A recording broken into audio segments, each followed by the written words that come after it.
एक बार एक नगर में एक दुल्हा रहता था। वह दुल्हा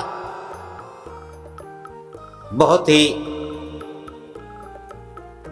उम्दा किस्म के खेस, कंबल और वस्त्र बुनता था, क्योंकि वह ऊन और सूत काटने वालियों से अच्छी किस्म की ऊन और सूत खरीदता, उनके कंबल, खेस, कपड़ा बुनता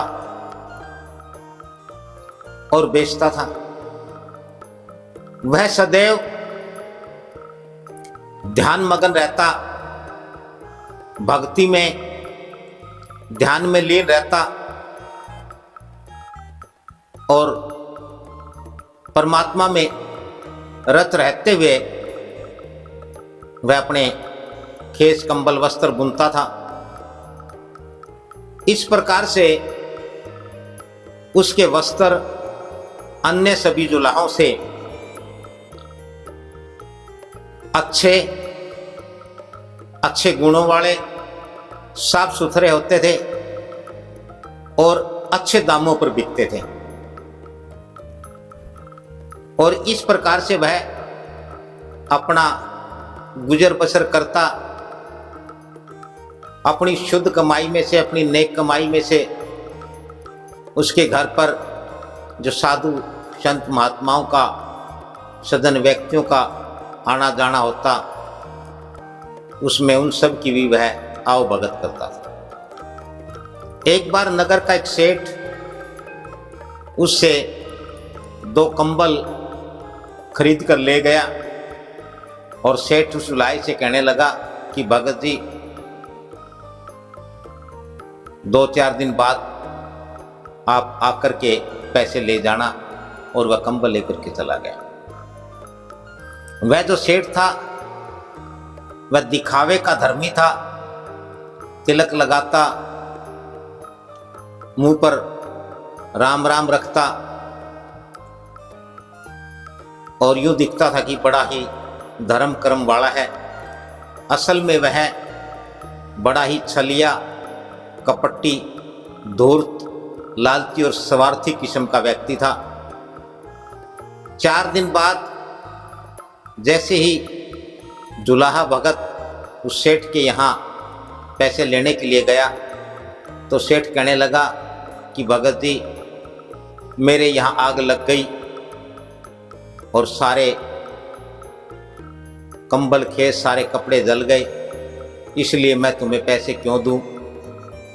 तो दुल्हा भगत कहने लगा कि सेठ जी बेशक आग लगी हो, लेकिन मेरे जो बनाए हुए खेस, कंबल, वस्त्र हैं उनमें आग नहीं लग सकती, क्योंकि मैं पूरी मेहनत से, ईमानदारी से अपना कर्म करता हूं, सत्यता से करता हूं और सच को कभी आंच नहीं होती। लेकिन सेठ इस बात को मानने के लिए तैयार नहीं हुआ। उन दुल्हे के कंधे पर एक चादर रखी हुई थी। दुल्हा भगत ने वह चादर उतार करके सेठ को दी और कहने लगे कि इसको जला करके दिखाओ, इसमें आग लगाओ, देखते हैं ये जलती है तो मैं तुमसे पैसे नहीं लूंगा। अब सेठ ने ऐसा नहीं सोचा था कि उसको दुल्हा भगत से इस प्रकार का जवाब सुनने को मिलेगा, तो सेठ कहने लगा कि यहाँ मिट्टी के तेल के कनस्तर रखे हुए थे और वो भीग गए थे तेल में, तब आग लग गई थी। तो दुल्हा भगत ने वहीं सेठ की दुकान में रखी मिट्टी के तेल की बोतल उठाई, अपनी चादर पर डाली और कहा कि सेठ जी अब इसमें आग लगाओ। अब सेठ जी को तो काटो तो खून नहीं। सेठ जी वह धनी इस स्थिति के लिए तैयार नहीं था और तब तक बहुत सारे लोग भी वहाँ इकट्ठे हो गए, जमा हो गए। तो उसने कहा कि सेठ जी आग लगाओ। जैसे ही सेठ ने उसमें आग लगाई, आग तो लगी लेकिन पूरा तेल जल गया, पर वह चादर नहीं जली। अब सेठ का मुंह देखते ही बनता था। सेठ निरुत्तर हो गया, उसके पास कोई जवाब नहीं था। तब भीड़ ने कहा कि सेठ जी, आज तो तुम्हारी धर्म की, तुम्हारे दिखावे की पोल खुल गई है, अब तो भगत जी के पैसे दे दो। और सेठ को मजबूरन भगत दुल्हाए को उसके कंबलों की कीमत देनी पड़ी। इसलिए कहा है कि साँच को आँच नहीं, लेकिन साँच है तो आँच नहीं, क्योंकि आँच तो झूठ को ही लगती है।